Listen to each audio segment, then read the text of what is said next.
Right, welcome back, everyone. So we're going to discuss about time frames, what they stand for, what they mean, what do they signify in the markets, what are their rules in the market. So right here is going to be an interesting one.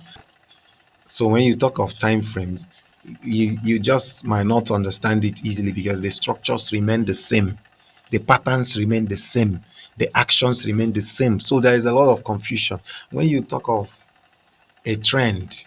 There is a trend in every time frame, and there is a direction in every time frame. So how will you combine the time frames? How are you going to make sure that what you're doing is the same? Will there ever be a time where all the time frames agree on a thing? And then we tell you the truth, it is never going to be. There will never be a time where all the time frames are moving in the same direction at the same time. But what you know is there is going to be a time where all the time frames feel the same way, and when all the time frames feel the same way, they are most likely going in the same direction. So the first time frame we have is we're going to have the higher time frames. These higher time frames, for me, all right, other people might have their higher time frames. The higher time frames for me, the least of them is the 4 hour time frame. We have the monthly charts. Let's show you time frames. You can see this on this pull down now. You can see one day on the daily charts, every candle there closes after each day. On a weekly chart, every candle there is equal to 1 week. On a monthly chart, each candle there is 1 month. On 3 months, each candle is 3 months. 6 months, each candle closes after every 6 months. And 12 months, every candle closes after 1 year. So if we are to open the chart and show you, if we click on 1 day chart, every single candle there represents 1 day. If you click on 4 hour, every single candle there represents 4 hours. Every 3 hours, you see that each candle there represents 3 hours. Then you have 15 minutes and all the rest of them. 30 minutes, 5 minutes, 1 minute, where you have each candle closing after every minute. Every minute, one candle closes, another opens, and all the rest. All of them are revealing the direction of the markets, but in different voices. We can say that the time frames represent the voices in the market. So they are telling you the direction of the market based on their interpretations.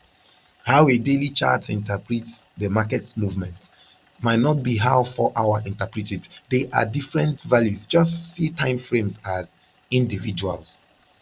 In this world, no matter what we do, the night must come, the morning must come. Everyone agrees that there must be a time where the night will come. Everyone agrees that there will be a time where morning will have to break out again. But are we going to do the same thing at night? Are we all going to do the same thing in the daytime? Some might decide to sleep, others might decide to rest. But whatever you're doing is never going to stop the day from being what it wants to do. So the time frames represent these different sentiments you have in the markets. The daily chart might be telling you to is bullish. 1 hour might tell you that it is bearish. But what is the trend? So you see, everyone has a story to tell. Everyone has a behavior. That's why you see 1 hour trends are there, 15-minute trends are there, daily trends are there. Each of them is complementing the overall view of the market, because no matter what we do in a day, some people are cooking, others are selling, others are buying. In the normal world, whatever we are doing is a summary of what the day stands for. All right. So it now depends on what we are summarizing. So why I'm saying this is because for me, I use the higher time frames as the summary. Whatever the higher time frame tells me is the summary of actions, summary of activities. Then I have the ones I define as the mid time frames. But let me tell you about the higher time frame. The higher time frame could be a daily chart, it could be the weekly chart, it could be the monthly chart. Then you might have H4 as your higher time frame. It's possible. All right, some people still use 1 hour, but I don't advise that. I advise you stop at this. So this is a summary of what? What are you summarizing here? The direction. The direction. That means you're not going to find your entries on the higher time frames. No, you're not. Do you understand? This is to, when you look at the higher time frame, you see the direction, the summary of the action, where it is going. All right. If we're to look at the daily chart today on this, if we're to look at the daily chart here now, you will see that in summary, like we told you, on the daily chart, each candle represents 1 day. All right. So today's market is bearish. So if someone looks at today's market, you can say that today's market is bearish. But if you look at the daily chart, you're going to see something else. All right.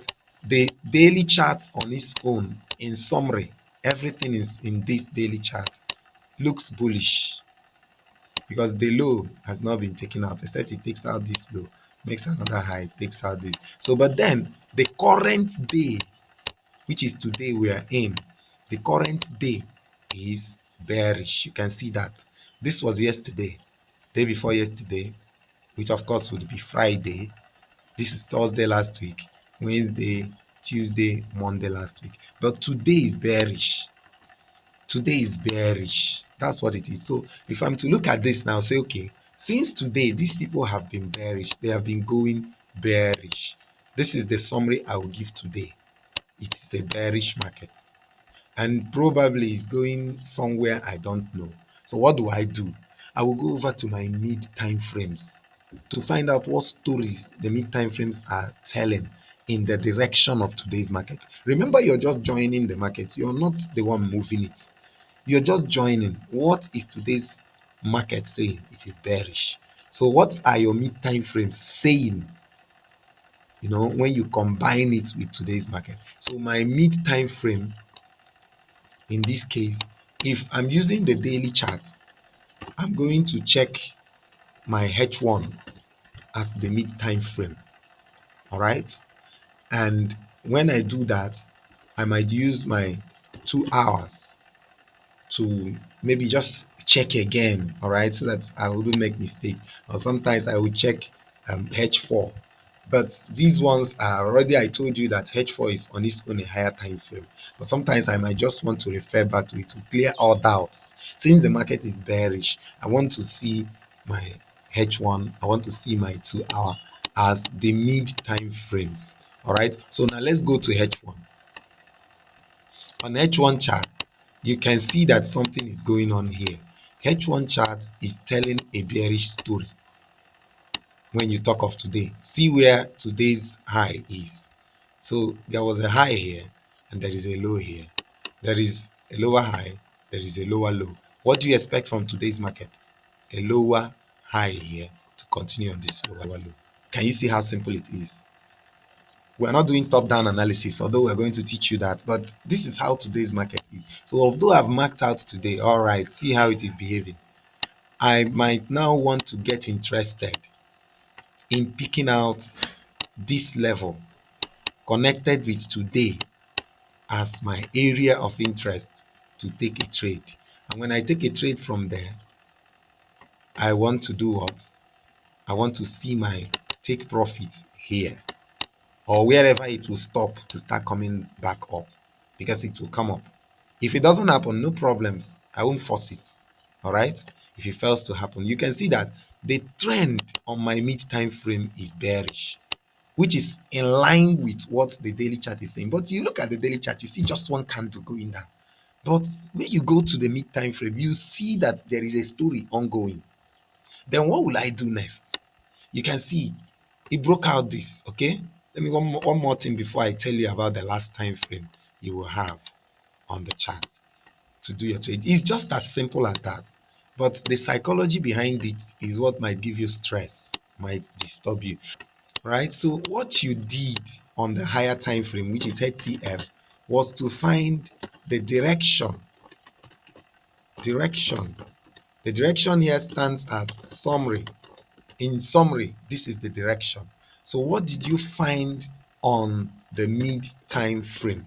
What you found there was your levels, levels for trades, levels where you want to take your trades. That's what it is. What is the next level I'm going to take a trade? If this vehicle, remember the first video we told you, what you do is observe and see that okay, this vehicle keeps doing this every now and then. So what you do is you wait for it at a certain point. When it comes there, you join it. So what am I going to do? I'm waiting now for the price to make a move, all right, and enter the area where I'm interested. So I can mark this as POI. I can mark this. I can mark this as my POI. We will go and tell you other things about the breakdown. So I will mark that area and wait for price.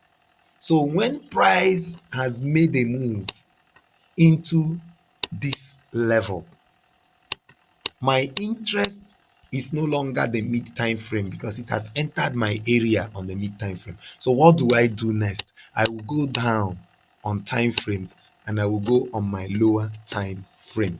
On the lower time frame, what do I want to see? I want to see my entry. Your entry can come as a reversal. Your entry can come as a change of character. Your entry on that entry zone where you have approached your entry level. Since it is a bearish market, so maybe we expect a trend to run into here. All right. On that entry time frame, we want to see something like this: buying, buying, buying, buying, buying, buying, buying, and then change of character. When it gives me this change of character, I will immediately know that this is the market telling me that an action has changed, behavior has changed. So what I do is I wait for it to make a move back here and I join it lower. All right. It is just simple. It's not that difficult. If you can have the psychology, the patience to wait for it to happen, you need to wait for it to happen. You must see it. If you're not seeing it, it is not real. Because when you are not seeing it, you are trying to stop a vehicle that is going, just like what the market is doing now. Imagine buying this. The market is in a direction. You want to force it to buy. How? You must be intentional, knowing what you want and what you expect. All right. So this is just an introduction to how you can combine your time frame. So you're not going to be looking for it just anywhere.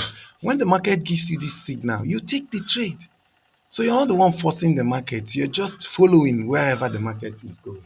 All right. So this is what it means to do analysis. So when we get into top-down analysis, you will understand how to break these things down. So you can see on my entry time frame, I might have this. On my entry time frame, I will have my 15 minutes and other lower time frames. I might combine 15 minutes with my 5 minutes to see my reversal trends. That's where I want to take the trade. See you later.